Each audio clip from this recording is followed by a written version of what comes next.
మద్యపానాన్ని దశలవారీగా నిషేధిస్తామని చెప్పి గతంలో జగన్మోహన్ రెడ్డి గారు ప్రకటించినటువంటిది మనందరికీ గుర్తుంది. ఆయన పాదయాత్రలు చేసేటప్పుడు, ఆయన ఓదార్పు యాత్రలు చేసేటప్పుడు 2014 నుంచి 2019 ఆయన ప్రతిపక్ష నాయకుడిగా ఉన్నప్పుడు మద్యానికి సంబంధించి ఆయన చేసినటువంటి ప్రకటనలు ఇప్పటికి కూడా మనకి అందుబాటులోనే ఉన్నాయి.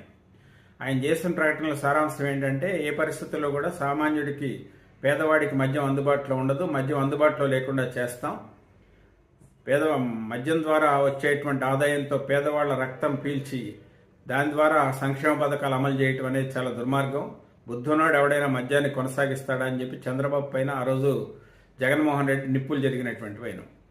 మరి ఇదే పరిస్థితి ఇప్పుడు జగన్మోహన్ రెడ్డి గారు కూడా సమాధానం చెప్పుకోవాల్సి వస్తుంది. దశల వారీగా మద్యపాన నిషేధం చేస్తామని ఎక్కడైనా మద్యపాన నిషేధం చేశారా?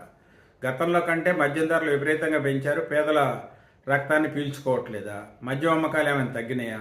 విపరీతంగా మద్యం అమ్మకాలు